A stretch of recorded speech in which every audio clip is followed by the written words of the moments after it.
Sou Elizabeth Politi, sou diretora do Colégio Winnicott, sou psicopedagoga e terapeuta familiar. E quero compartilhar com vocês um pouco da minha experiência, que mais de 20 anos lidando com crianças que apresentam dificuldade de aprendizagem e as suas famílias. Então vou falar um pouquinho sobre o tema dificuldade de aprendizagem à luz das relações familiares. Primeiro é interessante perceber quem são as pessoas envolvidas, né? Qual é a rede que conversa sobre o tema. Então a rede envolve a família, a escola, os terapeutas que convivem e cuidam daquela criança, enfim, todos aqueles sistemas que estão envolvidos com a criança que apresenta a queixa da dificuldade de aprendizagem e, obviamente, as suas famílias. Mas quando se fala em dificuldade de aprendizagem, a gente se pergunta: o que é? Como se manifesta? Como se identifica? Qual a sua etiologia? Na verdade, na aprendizagem estão envolvidos vários aspectos psiconeurológicos, como a memória, a atenção, o raciocínio, a função executiva, que são todas manifestações neurológicas que dão base para a aprendizagem e que, obviamente, quando algumas dessas capacidades apresentam alguma dificuldade em se desenvolver, o que a gente vai encontrar na criança é uma dificuldade para aprender. De toda forma, o que a gente entende é que esse sujeito da aprendizagem, ele é um sujeito inserido em diferentes redes. Então ele é inserido no sistema familiar, no sistema social, no sistema de saúde, nas relações comunitárias e, portanto, a dificuldade de aprendizagem também pode ser vista a partir desses diferentes lugares. É muito frequente encontrarmos na escola famílias que nos chegam com queixas do tipo: meu filho é ótimo em matemática, mas não consegue ler ou escrever. Meu filho tem várias habilidades motoras, mas tem muita dificuldade para fazer cálculos. Meu filho apresenta uma irritabilidade ou uma dificuldade enorme de atenção e concentração, e isso traz déficits importantes na escola. São todas queixas que acabam se traduzindo por uma dificuldade para aprender e muitas vezes um fracasso escolar.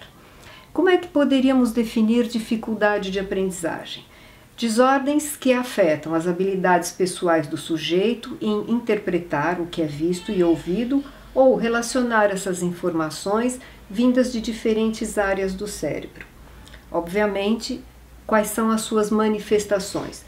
Problema de atenção e percepção, dificuldade de compreensão, dificuldade de raciocínio, distúrbio de motricidade e deficiências específicas como leitura, escrita ou cálculo, Neste momento poderíamos fazer uma distinção entre o que se nomeia de dificuldade de aprendizagem e transtorno de aprendizagem. Os transtornos eles estão mais ligados a alguma disfunção neurológica, enquanto que as dificuldades de aprendizagem elas são bem mais genéricas e derivam de fatores como emocionais, rebaixamento intelectual, sociais, familiares, etc. E nisso é preciso lembrar que considerar não apenas o potencial intelectual que o aluno apresenta, mas aquele que ele tem condições de desenvolver.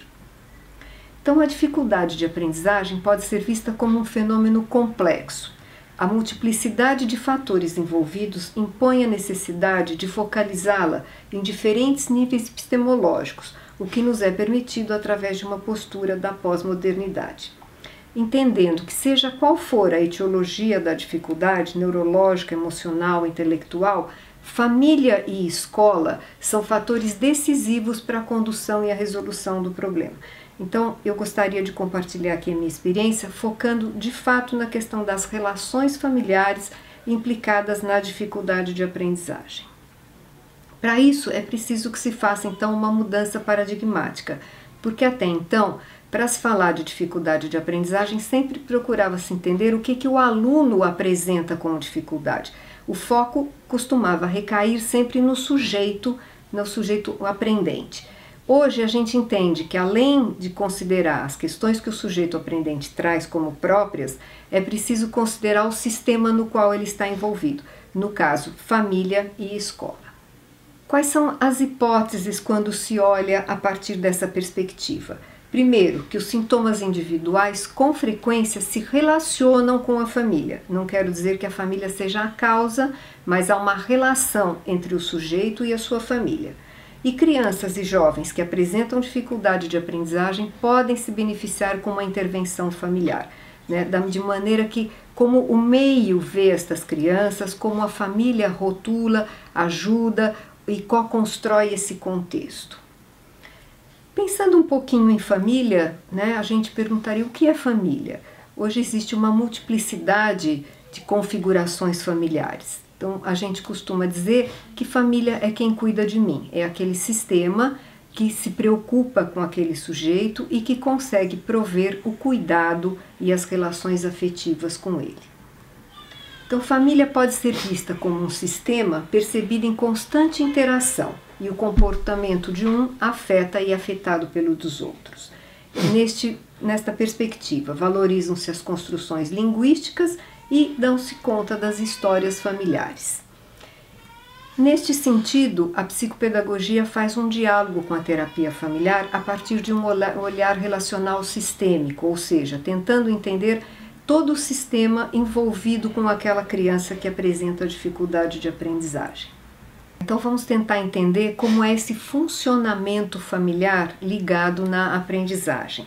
Então, para isso, a gente busca entender qual é a estrutura da família, como são estas fronteiras, então como cada um se relaciona, quais são os limites que são colocados ou não para esta criança, qual a adaptação ao ciclo vital desta família. Então, é uma família que vive no presente ou uma família muito ansiosa que vive sempre no futuro, esperando que as coisas aconteçam em vez de poder focar aquilo que está acontecendo no momento presente. Quais são os padrões de repetição que se apresentam, então, transgeracionais ou que se esperam que repitam nesta geração? Então, famílias de engenheiros que esperam que o filho seja engenheiro, famílias de comerciantes que gostariam que o filho seguisse a carreira dos pais ou o negócio dos pais, entre outros. Podemos, no relacionamento com a família, trazer algumas perguntas disparadoras do tipo: como entender as histórias que a família conta? Como ouvir seus conteúdos, como manter a curiosidade e apoiar os membros da família ao mesmo tempo que desafiamos a sua rigidez. É muito frequente uma família que já nos traz um rótulo para aquela criança. Ela é desatenta, ela não se comporta bem ou ela é preguiçosa. Então, como é que a gente consegue ajudar a família a oferecer um lugar diferente para aquela criança, de modo a possibilitar que a criança também construa uma história diferente com a aprendizagem? Como é que esse sintoma é nomeado? Qual é o seu significado? Qual a relação da família na manutenção do sintoma? Podemos perguntar como a família aprende ou não aprende. Questões essas todas relacionadas com o padrão de aprendizagem da família. E como a família lida com os processos de dificuldade que surgem ao longo do seu desenvolvimento. Com estas perguntas, nós poderíamos traçar uma ideia de qual é a modalidade de aprendizagem desta família, como esta família se aproxima ou se afasta do saber e, portanto, qual é o contexto que ela cria, favorável ou não, para esta criança também desenvolver a sua aprendizagem. Precisamos entender como é que os membros da família colaboram para manter o sintoma. Então, por exemplo, uma criança cujas histórias são sempre repetidas, no sentido de colocá-la como preguiçosa, como desatenta, como não interessada nos estudos, dificilmente esta criança consegue alterar o seu comportamento em relação à aprendizagem, porque as histórias familiares sempre o convidam a se colocar novamente neste lugar. Então é importante que, ao trabalhar com a criança com dificuldade, a gente também entenda quais as possibilidades que a família, que o sistema familiar oferece de mudança. Eles querem mesmo mudar? Eles ajudam essa criança a crescer, a se desenvolver? Ou se queixam que a criança não cresce, mas mantém infantilizada, fazem questão de ajudar sempre nas lições, não promovendo autonomia, não promovendo independência. Acompanhar as lições, orientar é uma coisa, fazer pela criança é outra. Então, que tipo de comportamentos relativos à autonomia, à independência, esta família promove junto a esta criança? Olhar a dificuldade de aprendizagem a partir de novos paradigmas, o que implica? O cuidador é um observador participante, sistemas humanos são geradores de linguagem e sentido, O sentido é entendido e construído socialmente e a mudança é uma criação dialógica que demanda a participação de todo o sistema. Então, estas são mudanças novo-paradigmáticas que nos permitem ver a dificuldade de aprendizagem para além da realização do sujeito, e sim com todos os sistemas envolvidos, ou seja, quando nos deparamos com esta situação, vamos tentar entender como é o funcionamento da família e, sobretudo, como é o funcionamento da escola.